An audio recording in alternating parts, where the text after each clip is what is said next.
আসসালামু আলাইকুম। কৃষি টিভির আরেকটি এপিসোডে আপনাদেরকে স্বাগত। সম্মানিত ভিউয়ার্স, শিকড় প্রযুক্তিতে দ্বিতীয় পর্বে আপনাকে স্বাগত। সম্মানিত ভিউয়ার্স, আমরা শিকড় প্রযুক্তিতে অল্প মাটিতে ছাদ বাগানে যে লাল শাকের চাষ করেছিলাম, সেই ব্যাপারে আপনাদেরকে প্রথম পর্বে দেখিয়েছিলাম। আজকে দ্বিতীয় পর্ব। এই পর্বে আমরা প্রথম কিছু যেগুলো বেশি বড় হয়ে গেছে, সেই শাকগুলো আজকে উত্তোলন করব।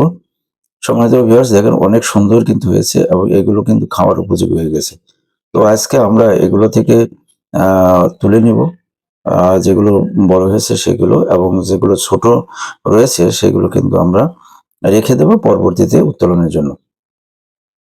সম্মানিত ভিউয়ার্স, দেখেন শাকগুলো কিন্তু অনেক সতেজ এবং সবল হয়েছে, এবং দেখেন এগুলো কিন্তু বাজারে যে শাক বিক্রি হয় তার থেকে আলাদা, এবং এগুলো কিন্তু দেখতেই অনেক সুন্দর লাগছে, এবং এগুলো অনেক নরম, এবং এগুলো দেখেন যে তুলতেও কিন্তু খুব বেশি অসুবিধা হচ্ছে না। এইভাবে আপনারা অল্প মাটিতে লাল শাক বুনে এবং আপনাদের যে শাকের চাহিদা সেটা কিন্তু নিবারণ করতে পারে। সম্মানিত ভিউয়ার্স, ভিডিওটি কেমন লাগলো? অবশ্যই ভালো লাগলে লাইক এবং কমেন্টস করবেন এবং চ্যানেলটি সাবস্ক্রাইব করবেন। সবাইকে ধন্যবাদ।